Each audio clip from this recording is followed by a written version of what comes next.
Yo, what's happening everybody, and welcome back to a brand new H1Z1 video. In today's video we're going to be talking about the H1Z1 $300 million takeover of Daybreak Games, what that means for H1Z1 and Daybreak Games going forward, and I've also got a little bit of information about an update that's going to be coming to H1Z1 PlayStation 4 sometime this month, so stay tuned guys. Man, drop a like in the video if you miss old school H1. I don't know about you guys, but lately I have been missing this game an absolute ton. And I have been actually streaming this game. If by any chance there's anybody from H1Z1 or Daybreak who is watching this video who would like to shed some light on the information that we cover in this video, by all means reach out to me. I'd love to have an interview or just a chat in Discord. I know that the community would appreciate that an absolute ton, because regarding H1Z1 we've had no information and no communication from Daybreak, so I know that would mean a lot to the community. If anybody here would like to watch me play H1Z1 live, go subscribe to my second channel, King Live, or follow my Twitch, where I will be streaming H1Z1, Warzone, and basically just any games that I decide to play on any given day. Without any further ado, let's hop into the relevant information pertaining to H1Z1. A lot of this information is coming from Robin Floden, who is the CEO of H1Z1, who of course did make the acquisition of Daybreak, and that's all of their assets, every game from EverQuest to Lord of the Rings, of course H1Z1. They acquired absolutely everything. They bought out 100% of Daybreak shares, and they will have complete control over the company and of course its agenda moving forward. I want to play a few clips from the interview with the CEO. After each segment I'd like to break it down and discuss what I think is going on, and of course, if you have any more relevant information, be sure to put it in the comment section down below. Let's hop into this first clip where he directly talks about H1Z1 and pretty much acknowledges the fanbase and what is going to happen with that. So, I mean, EverQuest, one of the greatest MMO brands of all time, of course. H1Z1 has had 40 million downloads, and I can tell you all of the hundreds of emails I've already received from the fans who want me to bring back. These are very dedicated fan bases, so, I mean, being able to put that into our platform is amazing. Alright guys, so H1Z1's had 40 million downloads. He has received hundreds of emails, probably about Just Survive to be honest. Asking for the game to be brought back. I mean, a few months ago I was probably saying, dude, just let it go. Like, stop with the Just Survive stuff. I loved it too, man. Like, I loved H1 PC. I love Just Survive. Of course, I love H1Z1 on PlayStation 4. Some might say I'm an H1Z1 connoisseur. I enjoy the whole H1Z1 brand, from survival, the whole way to PlayStation, and of course Battle Royale. The fact that he acknowledged that, and he said that being able to put that into their platform is amazing, that is very, very promising. It's not the type of thing somebody would say if they had absolutely no plans to do anything with H1Z1. It remains to be seen what's going to happen, but I think a man as intelligent as that does not directly acknowledge something like that without any reason. And of course, as we get into the interview a little bit more, we will of course be able to get some more hints as to what's going on. And I would like to show you guys later on in the video an email that one of my subscribers actually got from Daybreak Games, confirming that there will be an update this month. First of all, let's hop into this next segment here. And then, of course, you had something like H1Z1 blow up. It generated $200 million in revenue and $100 million in EBITDA. But during that time, then, of course, there are other competitors. It was closed down in China. So many things happened to the game. And this led to that they had to downsize the team. So that's the only thing that really happened, was that the team that was related to this game had to go because the revenues weren't coming in anymore. But you know, still did amazing and still a great IP that can be used in the future. So the question was regarding the reported layoffs and reorganization for Daybreak, and what will the major challenges be. Once again, he said that H1Z1 will be a great IP to move forward with, and he talks about obviously the situation with China.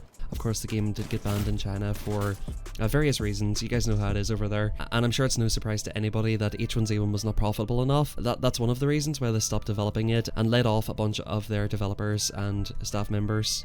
Who knows how long any of this is going to take? This could take a year.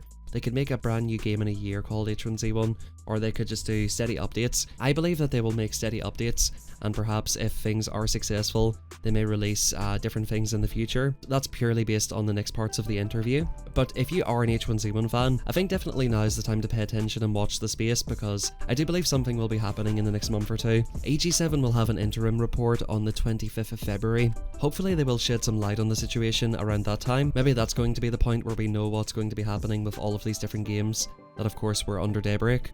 This next clip is basically what they're going to be able to bring to the table in terms of marketing and how they're going to manage the games. This is why I believe we're going to be getting more frequent updates and better communication going forward, should they decide to do something with H1Z1. What they have been doing. What I think that we're going to be able to bring, though, is many things. First of all, we have a petrol with the marketing, we have sold out on the publishing side, but also just having a CEO that comes from the games. G and Jason are financial guys, really great managers, but I think bringing the heart of that community feel and also looking at how we can improve some of those elements, how we can reach out to gamers and have a closer conversation that Daybreak haven't really had in the past. I think that's going to be amazing, and I think there we can see a lot of growth in an already growing business and the core underlying fundamentals. So which type of games will be Daybreak Games' core focus in the coming years, you think? Or probably. And can you comment on the planned pipeline, maybe? So I think one thing that we really believe, and of course I can't talk about the thing we haven't talked about yet, but there is one unannounced project that is a new game coming out. But then there is big updates coming into the current titles. So, Lord of the Rings is going to get a big update together with the Amazon series. Of course, there's going to be a lot of excitement around that when that happens. DC Online is going to get visual updates and content updates and so on. But to be honest, we're going to try to, at the core of it, except for the very big new game that we're talking about, it's a lot about working and improving these core games and growing the communities. We have a lot of extra resources, developers, marketing. Last year, or generally, they spend about $1 million in marketing over all their games and still bring in millions of players. What could you do if you add something like petrol to that? So a lot of opportunities, really exciting, and really what you're going to see, I think initially at least, I can't talk about if there's not going to be anything more than that unannounced project, but that you're going to see a lot of major updates to the games and really growing those communities. That's what they want to do. They want to get steady updates for the games. Unfortunately, I wish he had have mentioned H1Z1 in that list of games. We talked about Lord of the Rings and a few different games. If he had have name dropped H1Z1 as a game that's getting an update, there would not be any mystery around this. So obviously you can just kind of try to take from that what you will, see what that implies. I think it does imply, overall that he does want to manage H1Z1. He did obviously speak about it quite a lot at the start, but maybe he purposely or just didn't really mention that H1 specifically will be getting updates. The one thing I do know about H1Z1 is that an update is coming soon on PlayStation 4. Somebody actually sent me some emails that he sent to Daybreak. They said the update will be coming this month. They actually updated the lobby with Season 10 coming soon. From what you've heard, he's kind of criticised how the guys at Daybreak have basically run the game before in terms of the communication, the amount of money that they spent on marketing.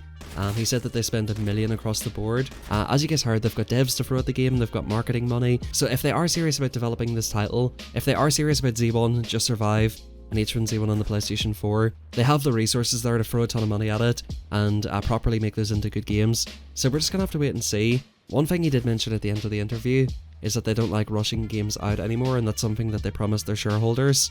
So if something is going to get done, hopefully it will get done correctly. Hopefully there will be some more information and concrete facts going out soon. Like I said, maybe next month or in the coming weeks. We will see what the future will be for H1Z1. I think it's probably the most positive it's looked for a long time. Personally, I thought H1Z1 was dead in the water, but with these guys, they don't seem to be messing about. I think they acquired like 3 studios recently. Obviously, he has talked about what he would like to do with these games and give them steady updates and give them obviously the marketing.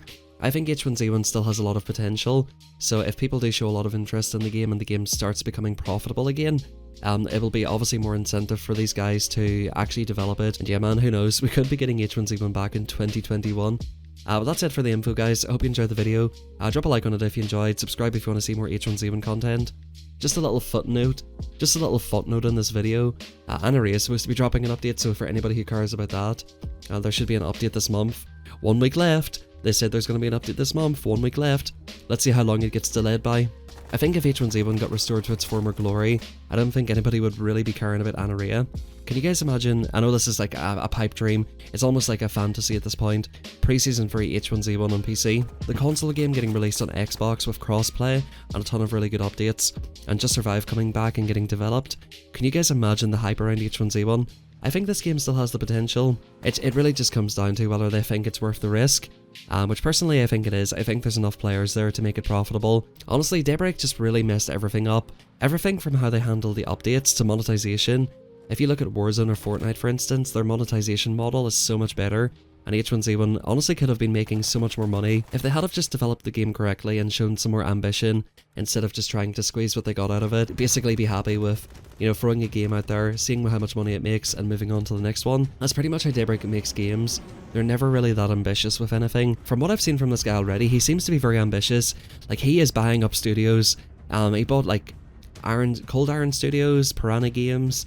Like, he is buying up studios, he's meaning business, and who knows, man, maybe H1Z1 will make an unlikely comeback. If you did enjoy today's video, please drop a like on it. If you are brand new to the channel, subscribe. Thank you very much everybody for watching. If you'd like to watch me speedrun Minecraft or stream H1Z1, check out my second channel and my Twitch in the description down below. And with that guys, I'll catch you in the next one.